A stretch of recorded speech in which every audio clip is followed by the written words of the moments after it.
Welcome to The Cinedicate, a film and TV podcast. Be a part of the conversation as industry insiders, genre lovers, and cinephiles dare to peek beyond the curtains of imagination and dive into the art of cinema. Join us as we want you to spend less time scrolling and more time watching. Now here's your host, Armand and Aaron.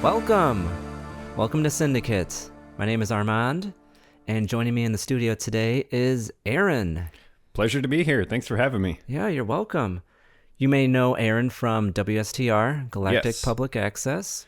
Yes, Armand was a co-host on that for quite some time. Yes. And we're still going strong. We have just passed, at the time of this recording, our 157th episode. My goodness. Yeah, That's a lot. It is. We've been going weekly for just over 3 years now.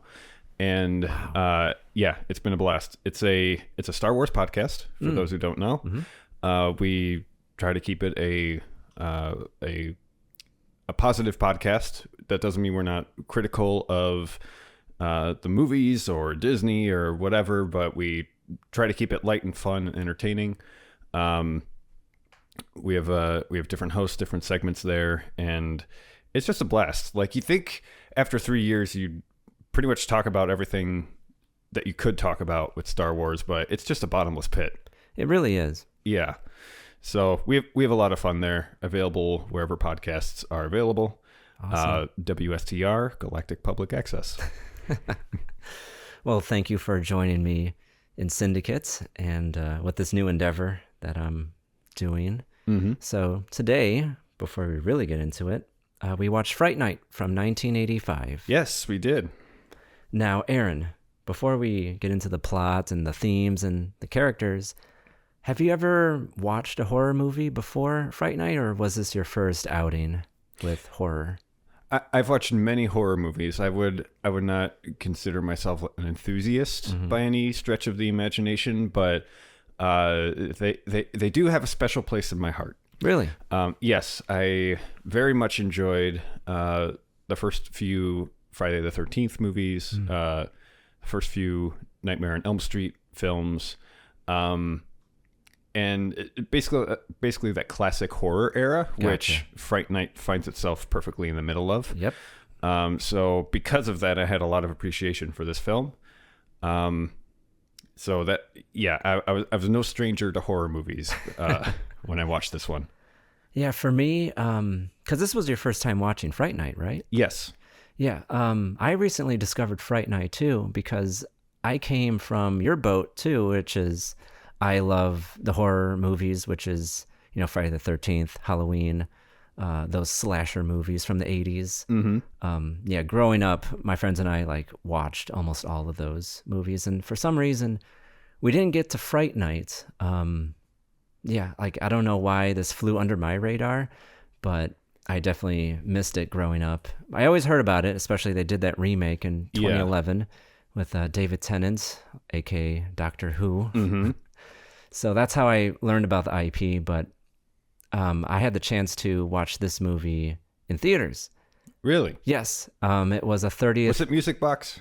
No, it was not Music Box. It was, I believe, it was a horror movie convention hosted by Bruce Campbell. That's amazing. And for those that don't know Bruce Campbell was famously known for his role in The Evil Dead. Yes, Ash Williams. Mm-hmm. Yeah, my boomstick, chainsaw hand, and everything. So, yeah, it was a 30th anniversary screening for Fright Night, and the director, Tom Holland, was there. Excellent. Old man Tom Holland.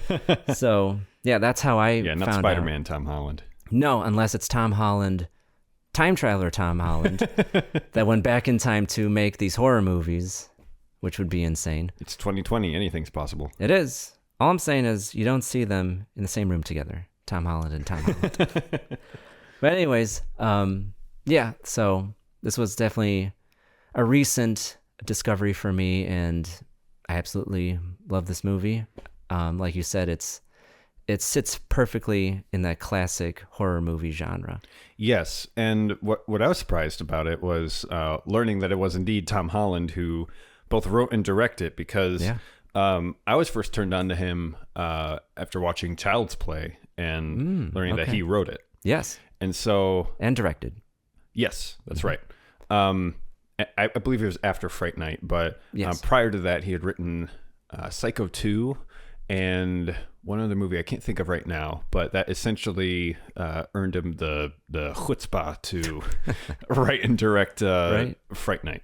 Yeah, Fright Night was Tom Holland's like first directorial endeavor that he did. And yeah, after Fright Night, he did Child's Play. Mm-hmm. And he used the actor that played Jerry, the vampire, Chris Sarandon. Yes. Yeah, he most famously known as Prince Humperdinck.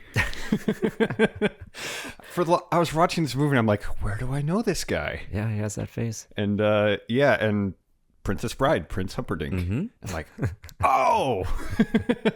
Yeah, it's funny with just a side note with Chris Sarandon is like he is not as famous as his ex-wife, Susan Sarandon. Yes. Because we all know the Sarandon name, but it's like it's not associated with Chris. It's associated with his ex-wife. And that's very interesting that she kept his last name after they got divorced, because by the time Fright Night came out in 1985, they were done. Yeah. Like they weren't a couple anymore, and her career trajectory went significantly higher than him. Like she won an Academy Award. She's, for me, famously in Rocky Horror Picture Show. Yes. If you saw that film. Mm-hmm. Yeah. Very weird movie. Yeah. That is a very unusual move for Hollywood. Normally couples maintain their, shall we say, maiden names. Yeah. Even when they get married. But it may have been out of spite, honestly, to succeed with, your former lover's name. Right. Because I have a theory with that. I think she kept that name because she became an actor while she was married to him. And when you enter in your name into the Screen Actors Guild, it's a very specific name and you can't change it. Gotcha. So that's why they keep their maiden name, because that's their, quote, professional name. I always thought it just kept things simpler on a professional level. Like if you have built your fame before marriage, you don't want to confuse your audience, or I suppose new audience members, new people who would appreciate your work under a different name. But that makes sense. If it's a Screen Actor Guild rule, then yeah, that makes sense. It does. So now let's really get into Fright Night. Yes. I mean, we were beating around the bush talking about the actors, directors, but so since this was your first endeavor with the Fright Night, 60-second elevator pitch. Please stand clear of the closing door. So the 60-second elevator pitch is you have to, so when you're recommending a movie to somebody, like, why should I watch this movie? Like, give me the plot. And you don't really have a lot of time to really say the whole movie. So what I want to emulate is you have 60 seconds, like pitch me the movie, the entire plot of the movie within 60 seconds. Okay. So hold on. Oh, you're timing me. In 5, 4, 3, 2, 1, go. Okay. So I want you to imagine a classic horror film that is bringing the vampire mythos to the modern era. You have a boy next door dating a girl next door, and actually next door moves into mysterious strangers who the boy next door discovers are actually vampires. But he tries to warn his friends, his family. 30 seconds. Nobody believes him. He goes to the police. He's laughed off. And he even goes to one of his heroes, a washed-up actor on a horror show who plays a vampire killer. He doesn't believe him. But eventually, he wins their support and their aid to do battle against these vampires. 10 seconds. And ultimately, he has to save the day, save the girl, save the world. Wow. And you finished up with 4 seconds to spare. That's insane. How I do it. Wow. Okay. So what was your favorite part of the movie? Oh, man. It's obvious that it's written and directed by the same person, or I would say directed with the writing in mind, because there's a lot of subtext that isn't really obvious. But when you look into it, it gives a deeper, richer meaning to the movie beyond just trying to set up some scares. And we can get into that right now if you want, or later.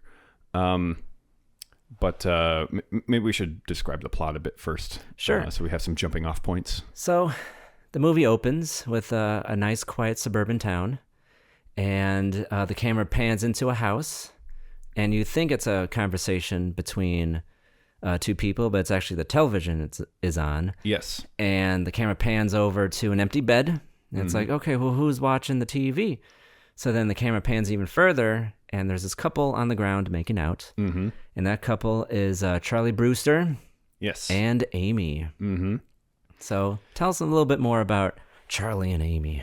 Yeah, so it's actually, this scene is setting up a lot of the themes that are going to be played out throughout the rest of the movie. We have a young couple, Charlie and Amy, and according to Charlie, they've been dating for a year, but they haven't gone all the way in their physical relationship.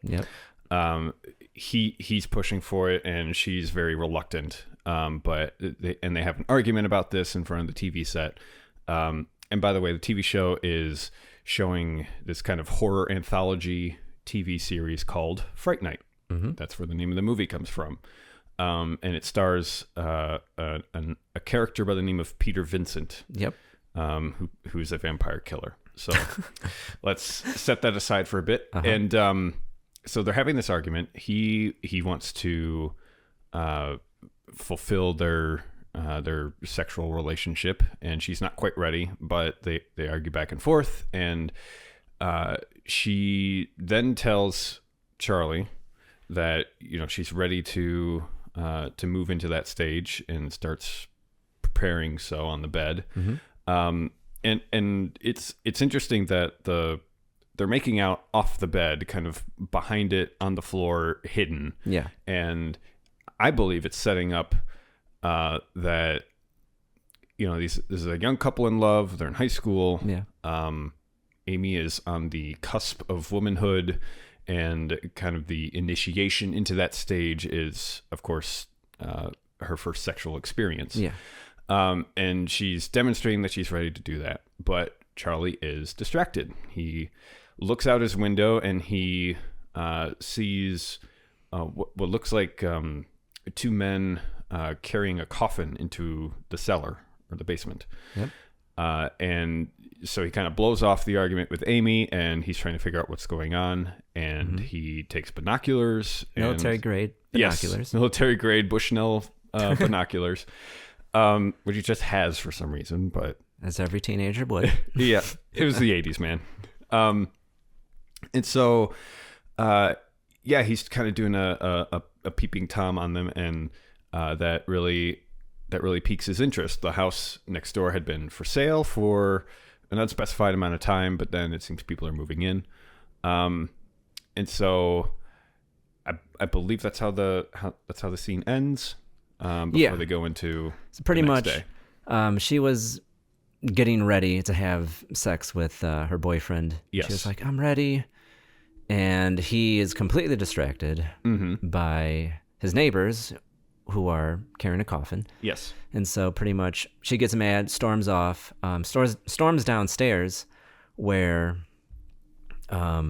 his mom is just reading a book. And she's like, oh. And watching TV, reading a book, as you would, two things at once.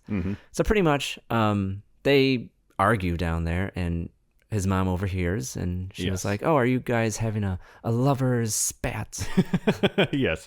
It's very much Midwestern nice. I was trying to figure out where this movie is supposed to take place, and I knew it was somewhere in the Midwest, but with the accents and everything, I couldn't quite place it. We learned later it's Iowa. Oh, I didn't even know that. Yeah, he has a the Hawkeyes. Iowa Hawkeyes mug in his room. Yeah, I noticed that. I didn't associate with. They're in Iowa, though.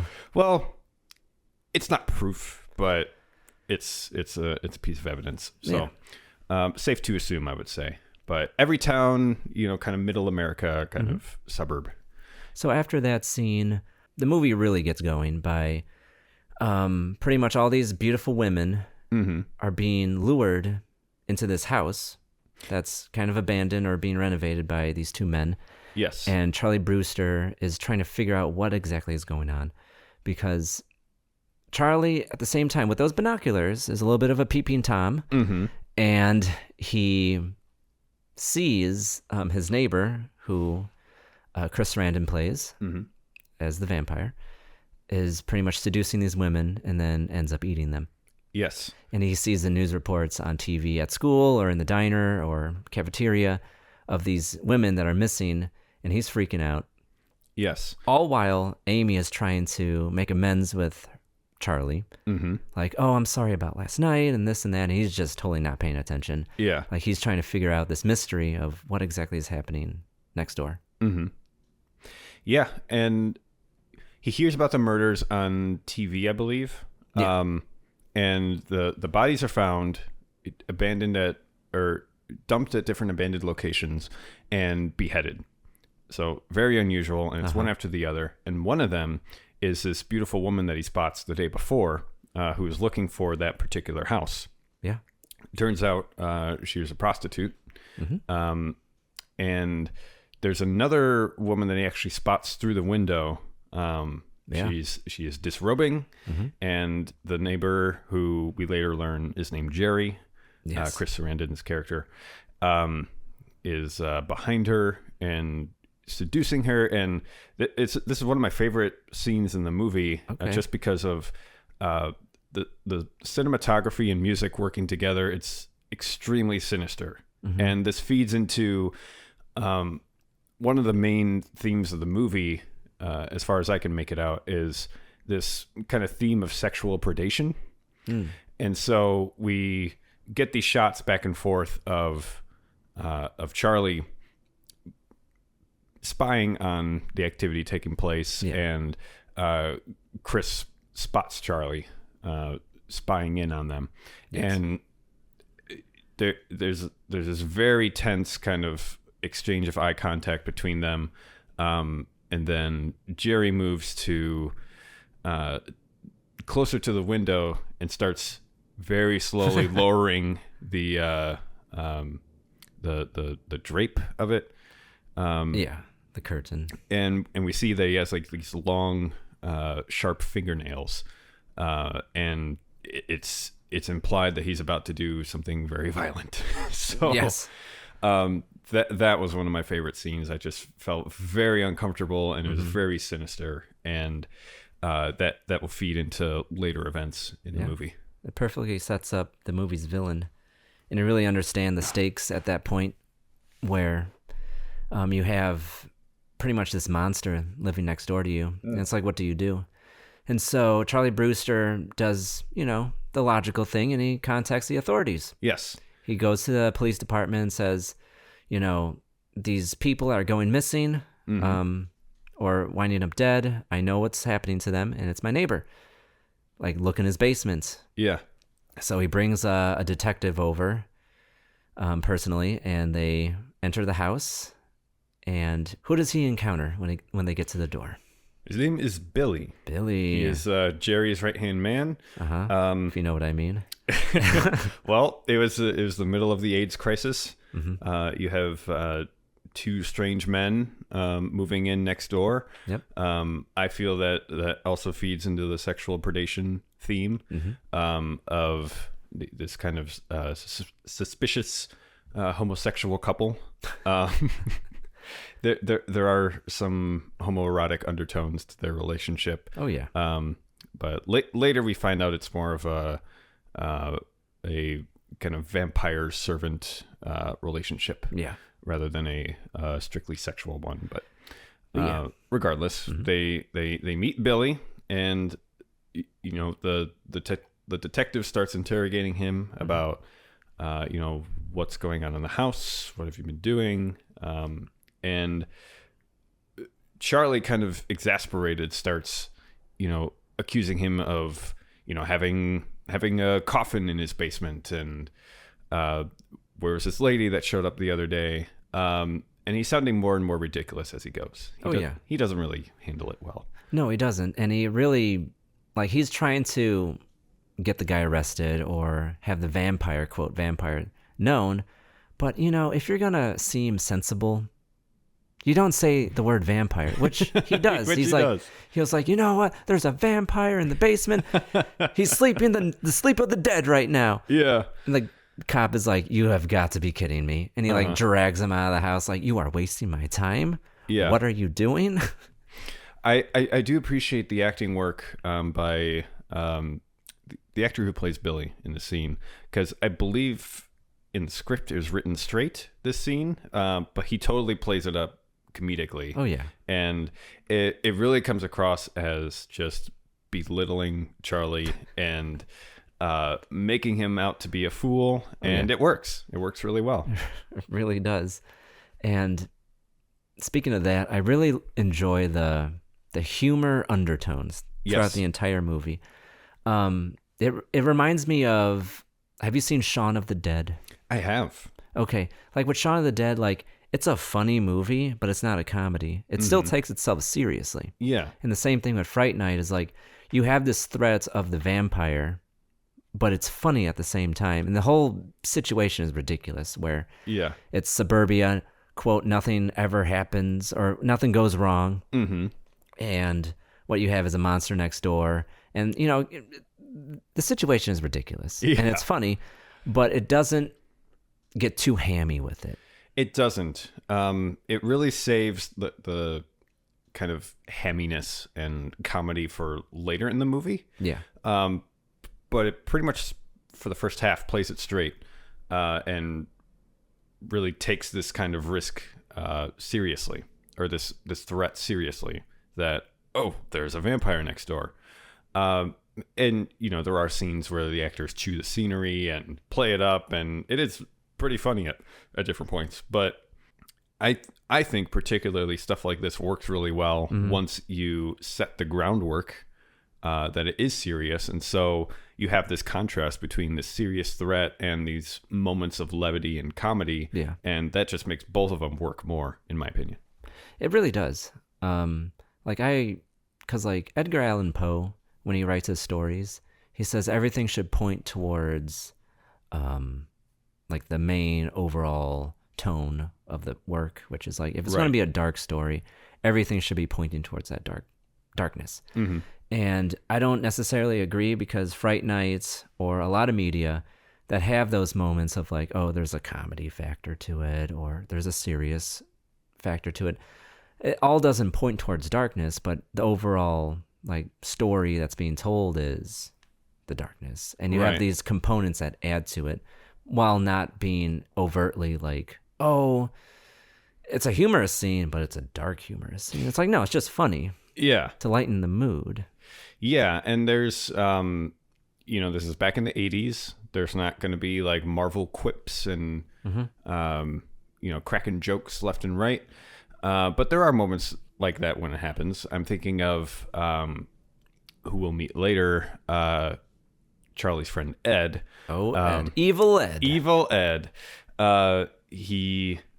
Charlie is desperate, wanting to know, how do you fight a vampire? And he pays Ed to tell him, and Ed says, well, who am I to turn down a fool's money? Exactly. So, which makes me think, are they really friends? They have a very weird relationship. Charlie Brewster is very, if you've seen Gremlins, he reminds me of the main character of Gremlins, where it's the lovable schmuck. Yeah. The everyday guy. Yeah. And then Evil Ed looks like Beavis and Butthead. He does. He acts like Beavis and Butthead. It's very strange. It's this very weird guy. And it's why would you be friends with this dude? He's so strange. Yeah. I had a friend like that, actually. Really? In high school, yeah. His name was Matt Smith. And Doctor Who? Not quite. Okay. There's one summer where he went nocturnal. Okay. Until his parents forced him to stop. He spent an entire day floating face down in a swimming pool with a snorkel mask coming out so he could breathe. Yeah. And somebody actually called the cops because they were concerned about his well-being. Wait a minute. So when you say he went nocturnal, he was only up during the night? Yes, and slept during the day. And he would face down in a pool. Yes. For hours. Yes. But he was not a vampire. Wow. Okay. He pried his braces off with pliers. No way. Yeah. He owned a crossbow. He was a strange individual, and yet somehow I was friends with him. Wow. That's Evil Ed. He's the one who doesn't quite fit in.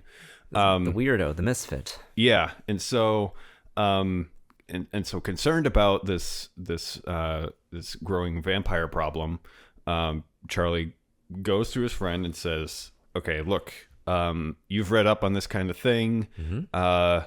How do you deal with a vampire problem?" And Ed blows him off, thinks he's pulling his leg. As he would.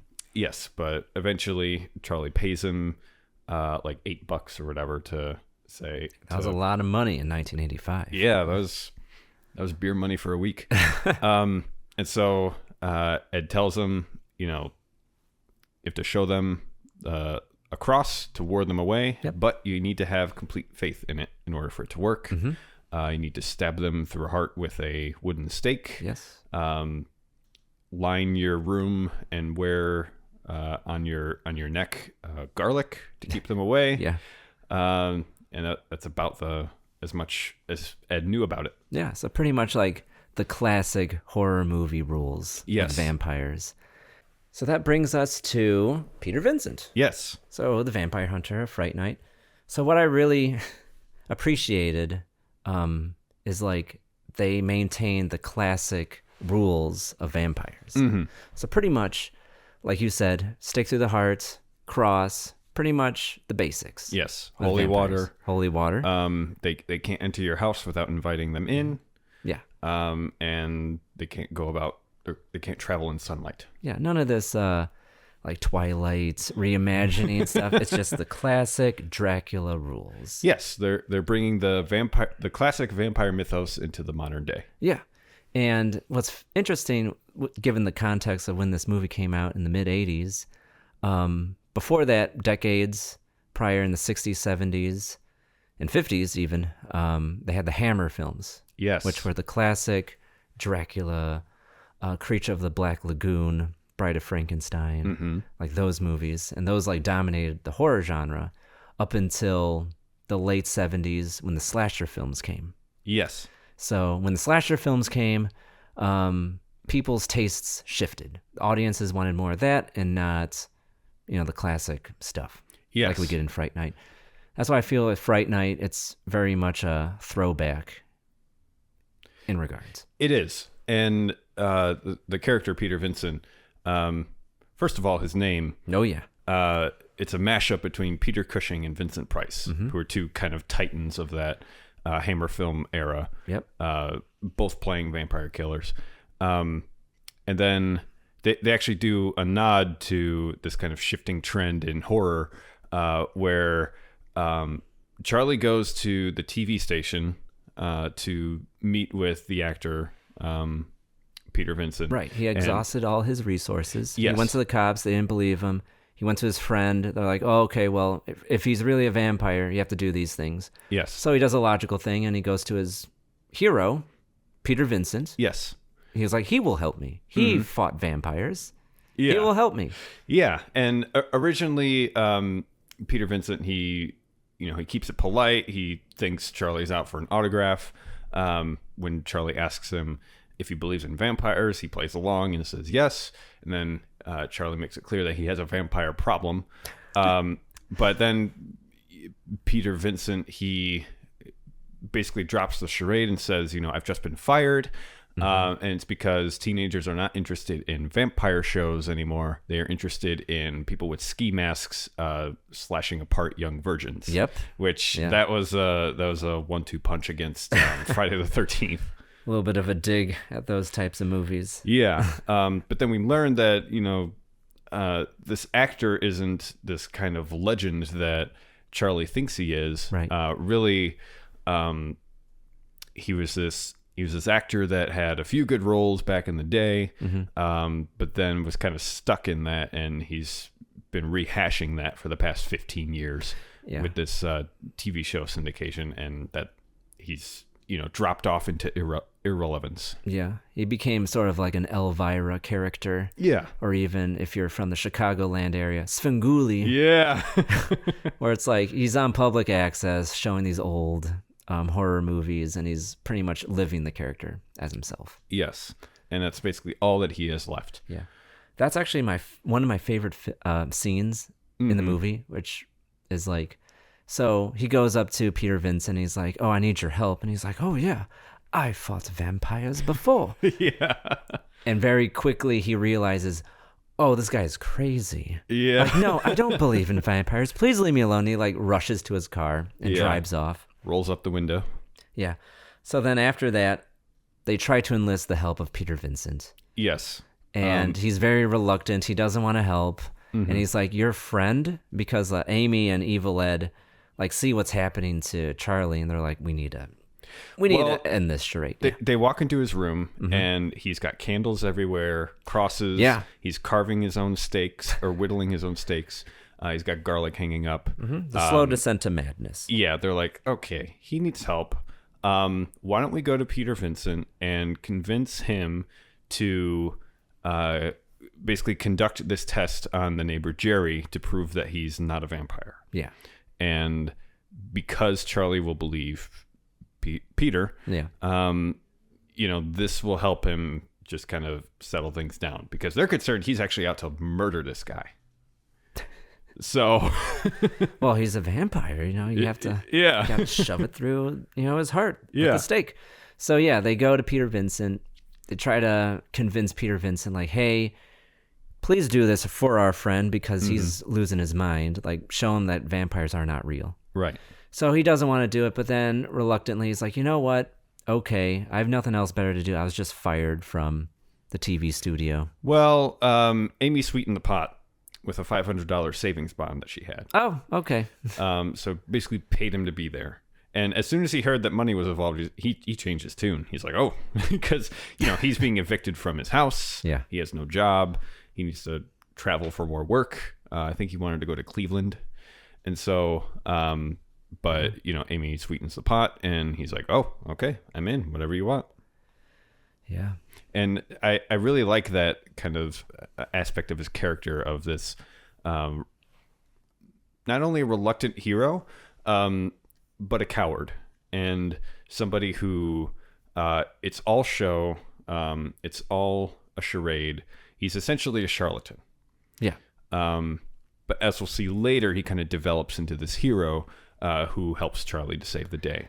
Yeah, and like you have to like think about it from his point of view. It's like he's just an actor. He's playing a role, and I think we're all like victim to that as fans of like media. It's like you see the actor as the character. Yes. Like with like, for example, Star Wars. Like I don't see Mark Hamill as Mark Hamill. I see him as Luke Skywalker. Yes.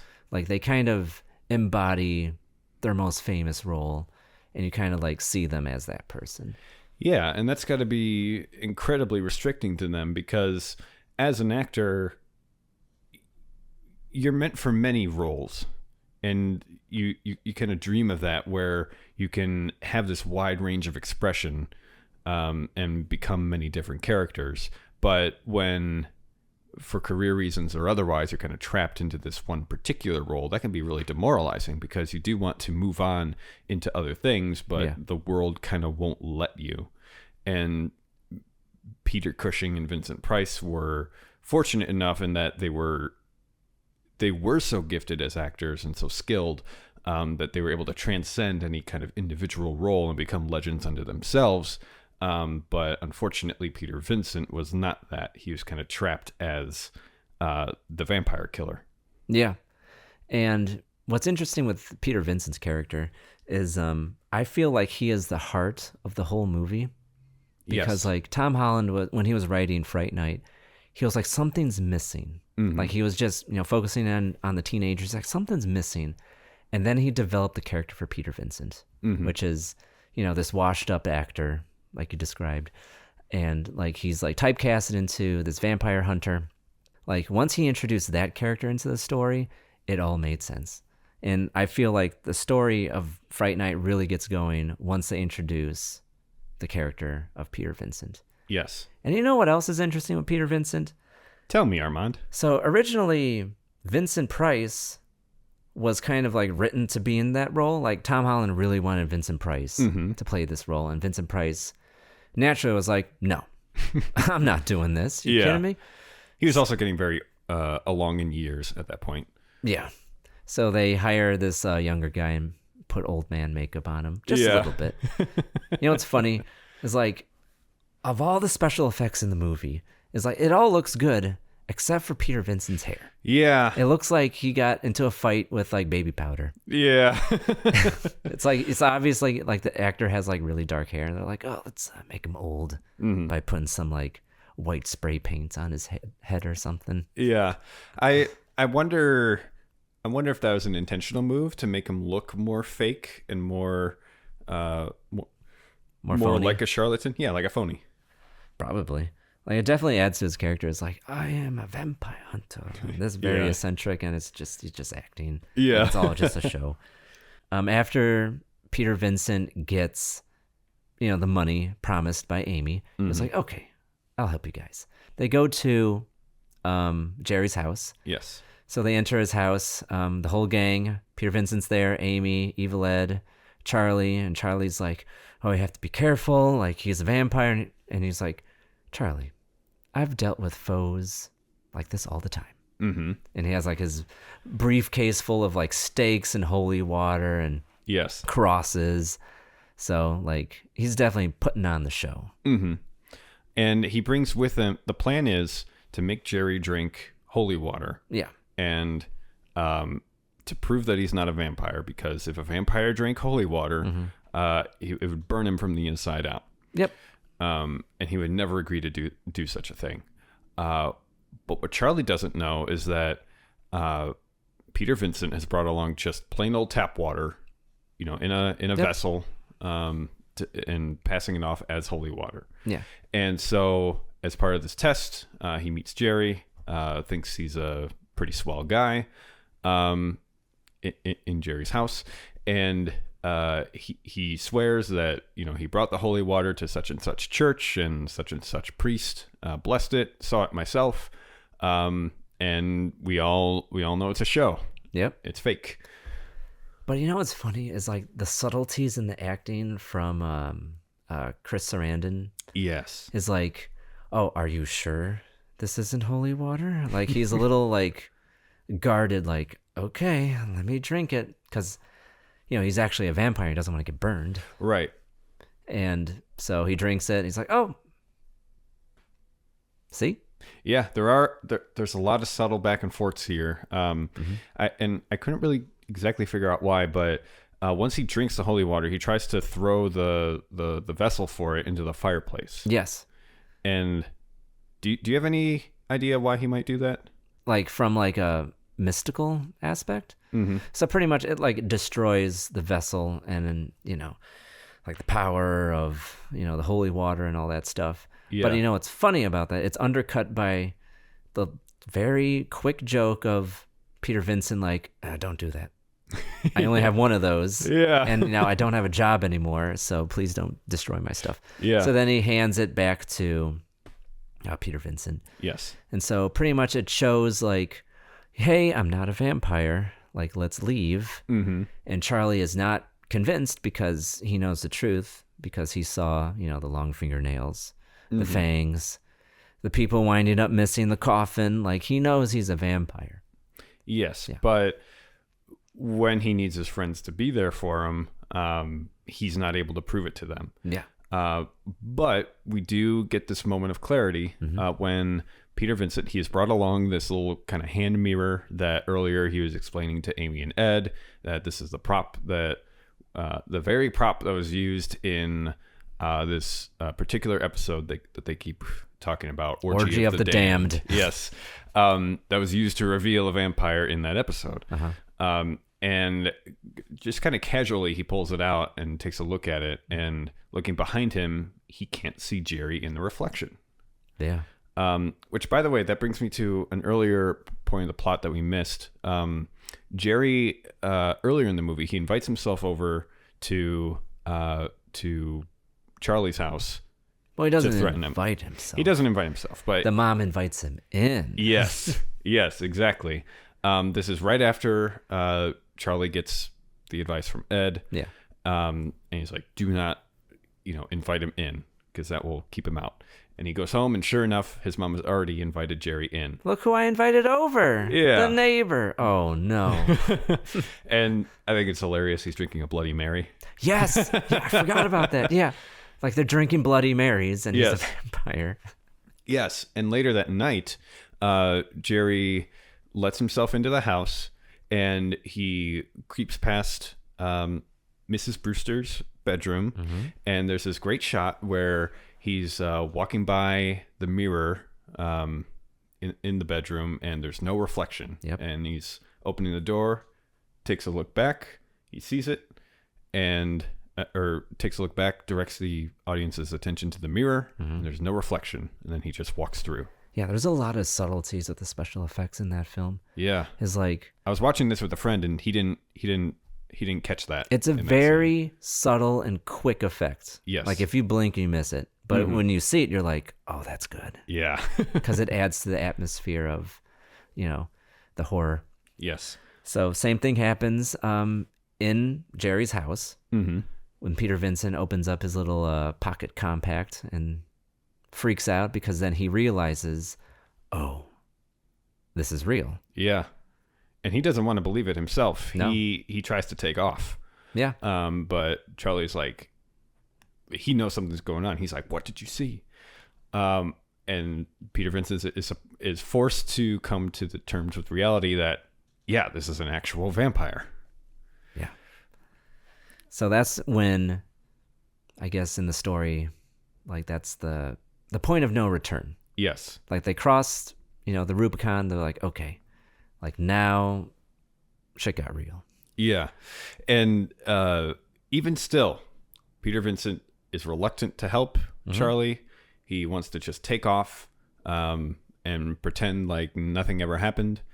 And Charlie determines, okay, well, I'm getting ahead of myself here. First, Amy's freaking out. Charlie's freaking out. Ed's freaking out. And they decide that they're going to at least walk Amy home, make sure that she's safe. Yeah. And so Ed decides he's still skeptical at this point of the vampire thing. So he decides he's going to cut down an alley to get home. And it's the most telegraphed attack possible in film. But Jerry is following them home. He's flying around as a bat and manages to trap Ed in an alley. And it's very peculiar the way he does it. He doesn't just straight up attack him. He instead beckons him to join him. And he makes the point that I know what it's like. I know what it's like to be an outsider, to be misunderstood. And he appeals to Ed in that way. And that works. He manages to get Ed to join him. And Jerry is wearing this trench coat, and he kind of, draws him in. Like a modern version of a vampire's cape. Yep. And that's another one of those moments where very much feels like a child predator, where he's using every tactic he can to appeal to a potential victim in order to draw him in. Mm-hmm. And in this case, it's that feeling of not belonging and offering that to Ed, and it works. Right. I feel it's a very obvious telegraph of the attack happening, and I thought for sure that this is when Ed was going to bite it. No pun intended. But instead, it's kind of flipped, and he's instead seduced by Jerry. Yep. Because ultimately, a vampire wants to seduce its victims. Yeah. Whether to eat them or have them join as a minion. Mm-hmm. And in this case, Ed joins, Jerry. Yeah. He joins Jerry, and Ed's task is to kill Peter Vincent. So he goes over to Peter Vincent's house. He's freaking out, packing up his things, wants to move out. And that's when Ed arrives, saying that he needs help. And then he shows his true colors, that he is turned into a vampire and starts attacking him. Yep. But Peter Vincent is able to ward him off with the cross, leaves a cross-shaped burn mark on his forehead. And Ed, new to this whole vampire thing and freaking out, leaps out the window. Yeah. So that was a great scene. it was. At this point, we go back to Charlie and Amy. Charlie is walking Amy home, and they need to go through the downtown area, and they keep seeing Jerry kind of pop up impossibly in front of them. Teleporting. Yes. And there's a sinister music theme throughout. It turns out to be the same guy who did the music for the Terminator. Yeah. So very well done there. Lots of leitmotif, as it's put. Just a recurring musical theme. Yeah. And so to escape, Charlie and Amy head into this nightclub where the music is bopping, and they take this time to just kind of hide. They figure Jerry can't get them in public, and they use a payphone to try to call the police. They don't believe them, of course. Yep. Common theme in Tom Holland films. Same thing happened all the time in Child's Play. Just people not being believed. Yep. In the prospect of supernatural things happening. And so then they call Peter Vincent and tell him what's going on. And while this is happening, Jerry shows up in the club. He has a change of outfit. He's in his hip 80s nightclub attire. Yeah. And there's this great scene. It's probably my second favorite scene in this movie, where Charlie is on the phone trying to call Peter Vincent.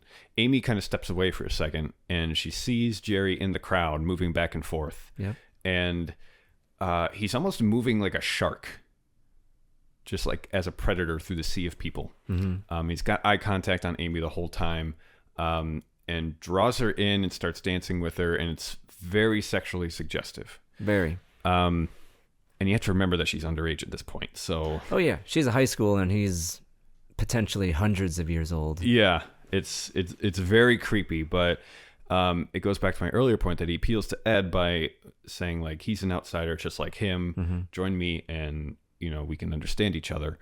In this case, as we said before, Amy, she is on the cusp of womanhood. She's ready to move into the sexual arena, as it were.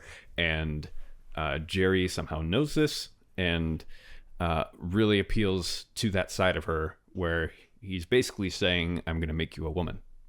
Yeah. Very creepy, very well done. And this will be explored later, but for now, she is seduced by him and starts dancing with him in the club, and then glances at the mirror in the club and notices that she's dancing with nobody. Yeah. He has no reflection. And that's kind of when she snaps back to reality. Charlie tries to get her to leave. Yeah. And he had tried previously, before her noticing this, try to throw a punch at the guy, and Jerry just catches it and nearly breaks his hand. And that too is like it's a very hyper masculine kind of I don't know if you want to call it symbol or just archetype, but he's going to steal your girl and kind of shame you or make you look foolish and incompetent at the same time. Mr. Steal Your Girl. Yeah. And then catches the punch. Yes. Yeah. Charlie and Amy attempt to escape, and that's when Jerry starts beating up the bodyguards. Yeah, and he shows his true form, which is the vampire. Like, his eyes turn orange, his nails. It's funny because, like, when he whips out his nails, it's kind of like a switchblade. Yeah. The bouncers are like, you need to leave. And he was like, boom. Yeah. And he was like, oh, hell no. And then he kills the bouncer, and everyone starts running out of the club, like complete pandemonium. Oh yeah, of what's happening. Yeah, and it's a true demonstration of strength too, because these are huge bodyguards, and he just throws around like nobody's business. Mm-hmm. And like Jerry is not like a big guy. He's like kind of like average. He's not like super skinny, but he's like not built either. He's kind of like a normal looking guy. Yeah, he's kind of like Michael Keaton in Batman. Mm-hmm. Kind of like that build, like not huge and swole, but you know, in decent shape. So yeah. So then the stakes are raised when, you know, Jerry is now hunting down Charlie and Amy. And the reason why he wants Amy is, you know, he was trying to seduce her in the club because it's revealed earlier that, you know, there's a painting in Jerry's house where it shows like pretty much someone that looks like Amy. Yes. It's almost a dead ringer. Mm-hmm. And that alone shows that Jerry is very old because like the paintings are old. And also that, you know, it gives him a reason to want Amy, which is, it looks like his long lost love. Yes. And so, which is a common theme with vampires, is like, you know, they're practically immortal. So if they do have a love interest, eventually they will pass away. Mm-hmm. And he's trying to get her back. And you know what's interesting with those paintings is like, I believe it's like 3 different paintings, 3 different styles, which look like 3 different eras of art depicting the same person. Yeah, he must have commissioned it during 3 different art movements. Yeah. Mm-hmm. See, I interpreted it as like there's 3 different women of 3 different time periods. So like he's been doing this for a long time. That all look the same. Yeah, and now in the 80s he found that person that looks like the original person, and now he wants that of this century. Yeah. And who knows what's going to happen, you know, the next century. That's interesting. Mm-hmm. Yeah, it definitely does, and that's kind of where the writing for the film takes center stage, or the fact that it's a writer-director takes center stage, because you have that subtext that really fleshes out the villain. Yeah. That he's not, he has a purpose for what he's doing. Even if you don't agree with it, he has reasons, and he has that kind of human element to him. Mm-hmm. So what happens at the end of this scene is Amy is seduced, glamored, if you will, by Jerry. And so Jerry takes her home. Yes.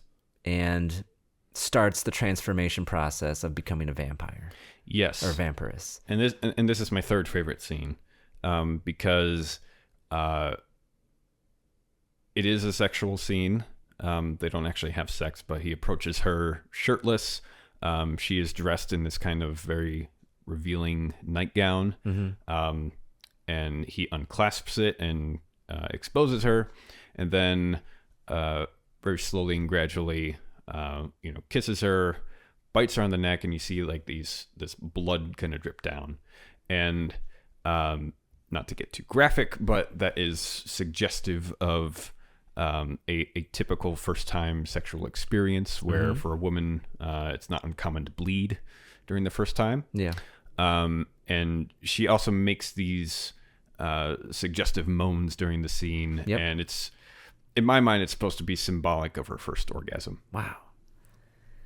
I did not interpret that like that at all, but like it totally makes sense, because I was just seeing it like face value, like, oh, she's becoming a vampire.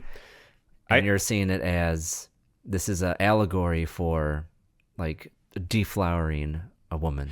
Yes, and I think that's one of the reasons why I love this film so much, is that it respects that vampire mythos, where that's really what that's kind of representing. And it doesn't just scream out and make it obvious, but it uses that symbolism and allegory to make that, to communicate that. And that's really where the writing in this film, I think, shines. And to support that, after the scene, after she's transitioned into a vampire, we do see her, and she looks a lot more womanly. Her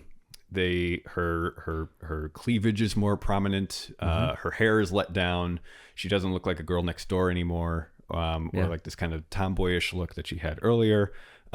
She looks much more feminine. and as far as I can tell, this kind of first night with Jerry is kind of her sexual initiation into womanhood.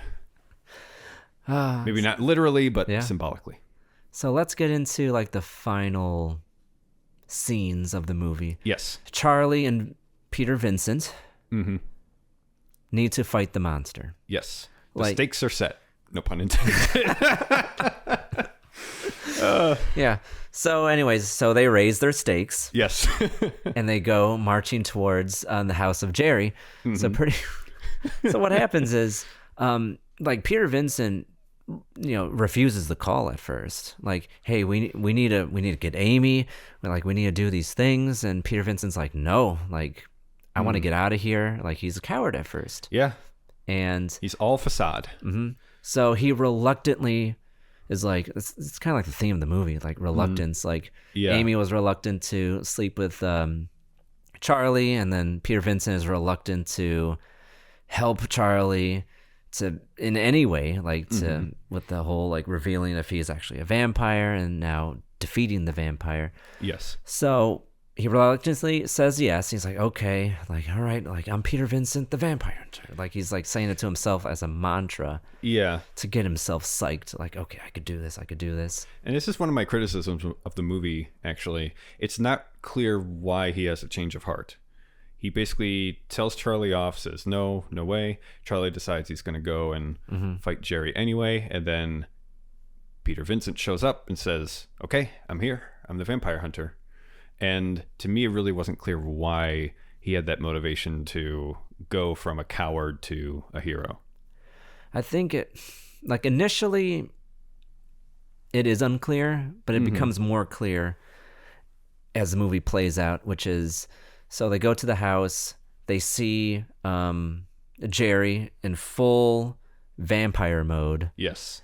And they try to fight him off, like they hold up the cross. And he starts laughing, like, you have to believe. Yeah, well, Peter Vincent holds it up, and Jerry laughs it off and says, you have to fully believe in that for that to work. And that's a repeated line in the movie. Yep. And I really think it speaks to Peter's character is that, again, he's a charlatan. He's a facade. He doesn't really believe in what he's doing. And it's all just surface level for him. Yeah. But he's trying. He's trying to get to that point where he is, in fact, a bona fide vampire killer. Yeah. So they try to fight Jerry, and at first it's unsuccessful. Like Charlie gets thrown off the stairway banisters, and Peter Vincent's like, forget this. I'm leaving. So he runs out, and who does he encounter? Is it Billy? Evil Ed. Evil Ed. Yes, that's right. Yes. He goes to Charlie's house, the house of Mrs. Brewster, which is, of course, next door. And he's looking for Mrs. Brewster, and instead he finds Ed. And there's this very strange sequence where Ed essentially turns into a dog or a wolf, starts charging him. And Peter, who had fallen onto a piece of furniture and basically improvises a weapon out of a leg of, I believe it's a stool or an end table. Yeah. And it basically stabs it through the heart of Ed. And you have this very drawn out death scene where the dog werewolf creature kind of slowly forms and morphs back into Ed as he slowly dies. Yeah, fantastic special effects too. Oh yes, it's all practicals. You don't see that too much anymore, but no, it's all CGI now. Yeah, but if you are a fan of practical effects like that, this movie is right up there. It's excellent effects. Yeah, and other than the special effects, like the emotional weight of that scene, because ultimately it's a boy that's dying, and not a monster, because he transforms from the wolf back into a human, and you see the complete metamorphosis happen before Vincent's eyes, and he feels bad. But at that moment, he knew, he was like, okay, I can do this. I can be a vampire hunter. So then he marches back to Jerry's house, which the outside looks like dry ice is all over the house. Yes, because it's smoking. Wonderful shot. Shoot, we looked it up earlier. The director of photography for this film, Jan, yes, female DP, which is very rare even for today, and certainly rare back then. So pretty cool that she was able to do that. Yeah. Like, we don't see a lot of female directors or writers or DP. So Tom Holland was definitely ahead of his time. Yes. It's kind of absolutely crazy. So, yeah. So the end of the movie is they fight Jerry. First they fight Billy. Right. So they go up the stairs to fight Jerry, and they get snuck up upon by Billy, who's a sidekick. Yeah. And Peter stabs him with a stake through the heart, but it doesn't kill him. Or, no, he shoots him. Yeah, shoots him in the head. Shoots him in the head with a revolver that he has. Yeah, you would think like that would kill him. Yes. And it doesn't. It sends him tumbling down the stairs. He lies motionless, but then gets back up and sneaks back up the stairs. And what is it that kills him? So pretty much Billy is like an unstoppable force. Like, yes, he shot several times. Yeah, he unloads his entire revolver into him, doesn't stop him. So then Billy picks up Peter Vincent to throw him down the stairs. Mm-hmm. And that's when Charlie grabs like this giant plank of wood and shoves it into his heart. Yes, And, okay. That's what defeats Billy. Yes, but the way he dies is very peculiar. He basically turns into goo and then turns into sand, and all his clothes and flesh melts off his bones, and he's just a skeleton, and that is just shattered apart. Yep. Wonderful practical effects. Yeah. But the sand bit, I think, kind of indicates that he's not exactly a vampire. I think he's more of a golem. Really? Yeah, kind of this kind of mythical creature formed in order to serve as like a servant for Jerry. Okay. Not a bona fide vampire, but basically somebody who would just do his bidding no matter what. That makes a lot of sense. Yeah, like a guardian type figure. So, just like with like a video game, get rid of the minions first. Yes, before the you henchmen. have the final boss battle. Yes. So they get to Jerry. You know, Ed's out of the way, Billy's out of the way. Now it's Jerry's turn. Mm-hmm. And they have to kill him before dawn in order to save Amy. Mm-hmm. That's the mythos. It's like you kill the master, you free all the spawns. Yep. So, yeah, they're fighting Jerry, and then it gets real. Yes. Because in the background, you see the sun is coming up. There's a ticking clock. You have to defeat the vampire before the sun comes up. Speaking of ticking clocks, they have a whole room full of ticking clocks. Right. And so when the sun comes up, it's 6 a.m., and all the clocks start dinging. They just sound like these ominous bells of inevitability. Yep. I don't know why he has so many clocks in his house, but frankly, I don't care. I thought it was a cool movie thing. Yeah. It's probably because he doesn't want to get burned by the sun. So he has so many clocks to remind him, like, hey, go into the basement, go into your coffin before the sun comes up. Yes. But yeah, as a thematic point, like, it's definitely like for whom the bell tolls, like the inevitability of your death is approaching. Yes. Time's up. So they fight Jerry. He retreats to the basement. Yes. Along with his vampire bride, which is Amy, and she's in full vampire mode. Yes. She has like a Mortal Kombat smile where the shark mouth going on. I don't even know how they did that. It's crazy prosthetics. Yeah, like it looks really good. Apparently it was only supposed to be used for like a brief few shots, but they liked it so much. No, the makeup artist for that, they didn't really have the budget for anything crazy, so he basically whipped it up in a weekend. It's supposed to be used for just a few shots, but they liked it so much that they kept using it for Amy, and they put it on the movie poster. Yeah. And the movie poster is, the haunted house with the cloud of smoke, and then you learn that it's actually Amy's face. Yes. Within that smoke. So they fight Jerry, Mm-hmm. and they defeat him by the sun. Yes. So previously we've seen Billy and Jerry basically painting all the windows black. Yeah. We don't know why. Mm-hmm. We do know at that point that they're vampires, but it just looks like an odd behavior. Yeah. But it's a setup for later because it's in the basement that they're able to block out all the light. Mm-hmm. And Charlie and Peter discover this, that they're throwing things around in battle, and something gets tossed through a window and a beam of light shines through. Yeah. So then they start breaking as many windows as possible and essentially light Jerry up. And they light him up with light. They light him up, and it's this horrific death sequence. Yeah. Where basically, once again, all like his flesh kind of melts off. He turns into this like weird bat human hybrid skeleton thing. Yeah. And you know what's interesting with that creature model? What's that? So the visual effects artist was also the visual effects artist for Ghostbusters 1 and 2. Really? And that creature that he turns into at the end of the movie is an unused creature model from Ghostbusters 1. How about that? As one of those demon dogs. That's awesome. Yeah. Very, very cool. Yes. So he turns into this creature in his final moments, and he blows up. Yeah. Right in time. Mm-hmm. And they save Amy.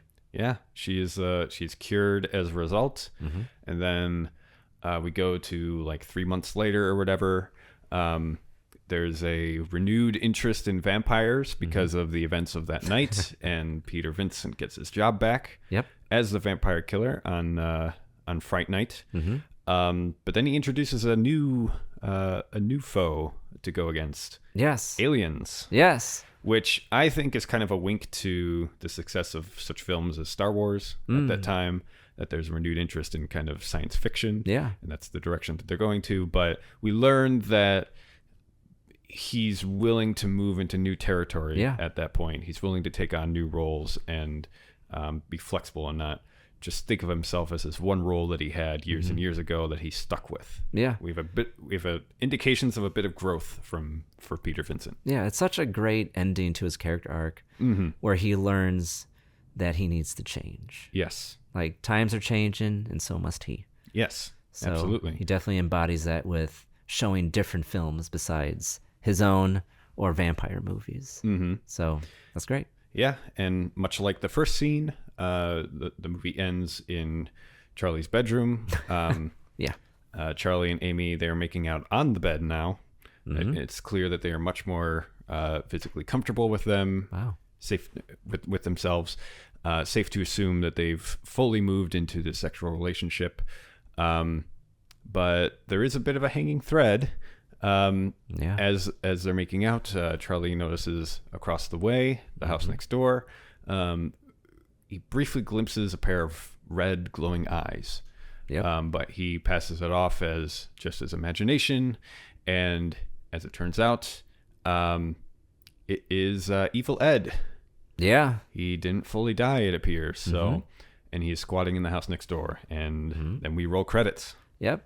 Like every good horror movie, there's one little scare at the end. Yeah. It's like, the horror's not quite over yet. Yes, absolutely.